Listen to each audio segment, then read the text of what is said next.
12월 10일부터 라고 발표는 됐지만 사실 12월 9일부터 전기통신사업법 개정안에 의해 불법 촬영물 등의 유통 방지 및 이용자 보호를 위한 기술적 관리적 조치가 적용되기 시작했습니다. 이 법은 정보통신망에서 불법 촬영물 등을 유통할 경우에 그에 대한 관리 책임을 사업자에게 부여해요. 그 법을 지키기 위해서 사업자는 자기네 서버를 거쳐가는 이미지, 동영상 등이 불법 촬영물인지의 여부를 사전에 확인해야 합니다. 이게 무슨 얘기냐? 이제 여러분이 카톡이 검열되기 시작했다는 거예요. 이제 인터넷 사업자들은 여러분이 보내는 이미지나 동영상 그리고 압축 파일까지 그 내용을 미리 들여다보고 문제가 있다고 판단되면 관련 기관에 보고합니다. 이미 카톡에서 이미지 등을 전송하려고 하면 방심위에서 불법 촬영물로 정한 정보에 해당하는지 검토를 한다는 경고 문구가 나오는 상황이에요. 1대1 일반 채팅에는 일단은 적용되지 않고 오픈톡에만 적용된다고 하나 법이 단톡방은 책임을 면한다고 정의하지 않은 이상 언제 단톡으로 또 일반 채팅으로 이 검열이 확대될지는 알 수 없는 상황입니다. 카톡뿐이 아니에요. 이 시행령은 연매출 10억 원 이상, 1사용자 10만 명 이상의 모든 인터넷 사업자에게 적용되게 되어 있어서 네이버, 카카오 등은 물론 DC인사이드 같은 일반 커뮤니티들도 규제 대상입니다. 말은 불법 촬영물이라고 하지만 이미지 중에 사전에 선정된 불법 촬영물만을 골라내는 기술이 불완전해요. 그래서 현재는 고양이 영상, 만화 캡처까지 전부 다 검토 대상으로 분류되고 있는 상황입니다. N번방 같은 범죄를 막겠다는 명분하에 사실상 전체 국민의 대화 내용과 게시물에 대한 전방위적인 검열이 이루어지게 되는 겁니다. 정부에서는 검열이 아니다, 불법 촬영물만 필터링한다고 주장하고 있는데 기본적으로 오픈 채팅방 전체를 모니터링하고 있다는 것은 부인할 수 없는 사실이고 불법 촬영물을 거른다는 말 자체가 이 시스템은 얼마든지 정부가 걸러내고 싶은 자료를 추적할 수 있다는 말이에요. 게다가 이미 정부가 말하는 검열 대상이 아닌 자료들마저 검토 대상으로 분류돼서 전송이 안 되고 검토가 이루어진다는 말은 결국 불법과는 전혀 상관없는 개인의 자료나 영상, 이미지, 압축 파일에 들어있는 온갖 내용마저 이미 누군가가 들여다보고 있다는 말이에요. 그래야 이게 불법 촬영물인지 아닌지 확정을 할 테니까요. 더 웃긴 건 뭐냐? N번방은 텔레그램에서 일어난 일인데 텔레그램은 검열 대상에서 빠져 있어요. 텔레그램에서 일어난 일을 막겠다고 법을 만들어 놓고는 정작 텔레그램은 감시를 안 해요. 검열 대상에서 아예 빠졌습니다. 이게 뭐 하는 짓입니까 대체? 왜 텔레그램은 적용을 안 하냐고 질의를 하자 방통위는 텔레그램은 사적 공간이라서 안 한다고 답변을 해요. 오픈 채팅이나 커뮤니티는 공개된 공간이라서 피해가 클 수 있기 때문에 검열하고 텔레그램은 사적 공간이라서 피해가 작기 때문에 검열을 하지 않는다는 얘기인데 애초에 이 법이 왜 만들어졌습니까? 법 별명이 N번방 방지법인데 사실 N번방은 방지하지 않는다. 왜? 피해가 작아서 뭐 이런 얘기가 되는 거 아닙니까? 방통위는 텔레그램은 외국 앱이라서 검열을 못하는 것이 아니냐고 지적을 받으니까 해외 앱도 법 적용이 된다고 센 척을 하는데 그 전제가 뭐냐? 협조를 해줘야 된대요. 해외 수사기관이 협조해주면 된다. 해외 앱의 본사가 협조를 해주면 된다. 그런데 해외 회사가 대체 왜 한국 정부의 검열에 협조를 할까요? 페이스북이나 구글도 개인정보를 안 넘겨줘서 고소도 못하고 수사도 못한다는 판에 보안 하나로 유명세를 얻고 보안으로 장사를 하는 텔레그램이 퍽이나 옳다구나 하고 그 정보를 한국 정부에 통째로 넘겨주겠네요. 해외 수사기관은 왜 협조를 합니까? 무슨 범죄자를 추적하는 것도 아니고 그냥 국민을 감시하는데 다른 나라 수사기관은 협조를 얻겠다. 대체 왜 협조를 하겠어요? 왜 국내 앱만 검열을 하느냐는 질문은 무슨 뜻입니까? 국내 앱을 검열하지 말라는 얘기죠. 그런데 누가 문재인 정부 아니랄까봐 못 알아쳐먹고는 아니다, 법제를 정비하고 국외 수사기관과 협조해서 해외 앱도 검열하겠다고 대답을 하는 게 이게 무슨 코미디입니까?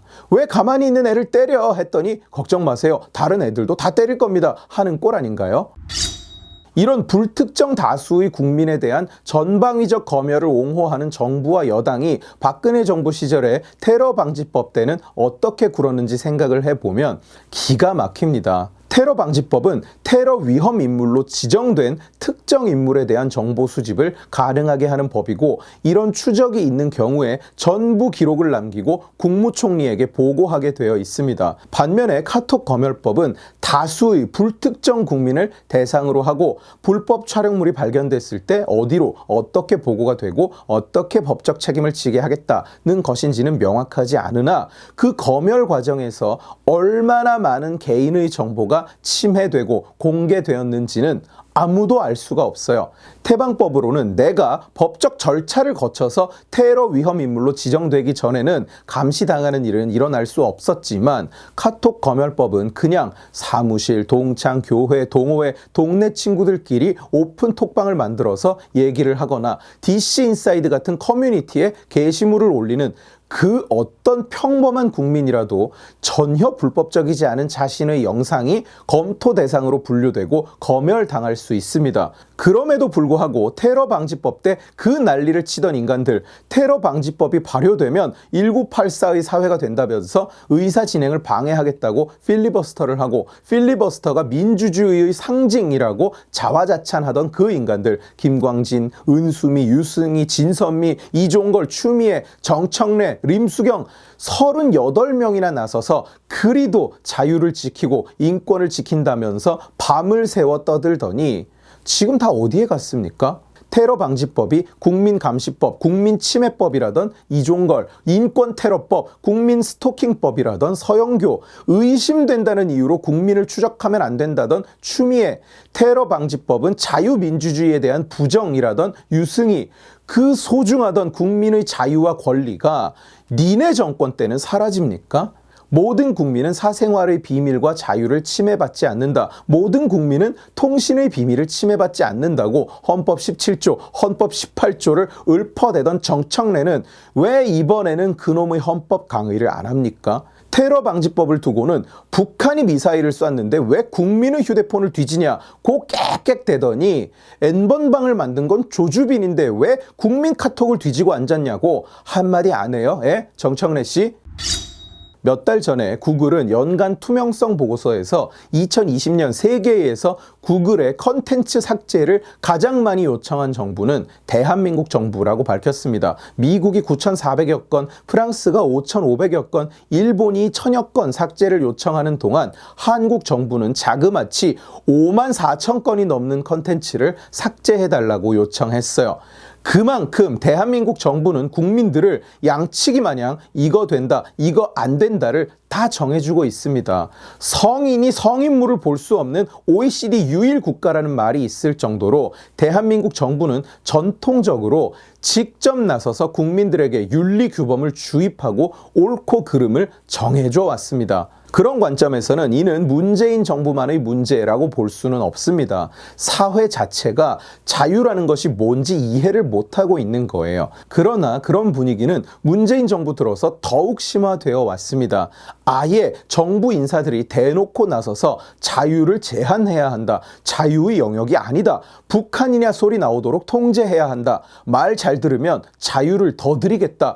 이따위 소리를 쏟아내기 시작한 것은 문재인 정부가 처음이에요. 자동차 왕이라고 불리는 헨리 포드는 세계 최초의 대량 생산 자동차 중 하나인 모델 T를 검은색 단 한 가지 색깔로 판매하면서 고객이 검은색을 원하는 한 고객은 어떤 색이든 원하는 색의 차를 구입할 수 있다라는 유명한 말을 남겼습니다. 포드는 누구나 살 수 있는 저렴한 차를 만들기 위해서 색도 제한하고 부품도 제한했었는데, 어쨌든 우리는 검은색만 만드는데 당신이 검은색을 원하는 한 어떤 색이든 원하는 대로 살 수 있다는 말은 농담일 뿐이죠. 그런데 어쩐 일인지 지금 한국 사회에는 그 농담이 시대 정신이 돼버렸어요. 착각하면 안 됩니다. 국가가 정하는 범위 안에 머물기만 한다면 그 안에서 얼마든지 자유를 누릴 수 있다. 이것은 자유가 아닙니다.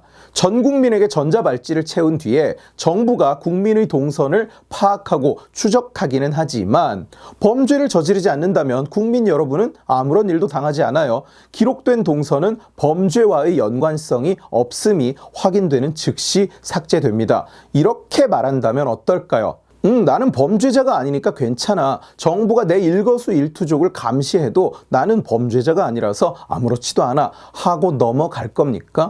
바보 멍청이가 아니라면 그렇게 얘기하는 사람은 없을 거예요. 그런데 전 국민 전자발찌는 안 되지만 이용자 보호를 위해서 개인 간의 사적인 이미지의 전송을 정부가 검열하겠다는 말은 받아들일 수 있습니까? 이 두 가지는 정확하게 똑같은 겁니다. 범죄를 막기 위해서다. 범죄를 막는 것은 물론 중요합니다만 그것을 위해서 범죄자가 아닌 사람들 전체를 감시하고 그 사적 영역을 침해하고 그들에게 피해를 끼친다면 그것은 용납될 수 없는 것이죠. 그 자체가 반헌법적이고 반인권적인 것입니다. 우리 헌법 18조는 모든 국민은 통신의 비밀을 침해받지 아니한다고 명시해요.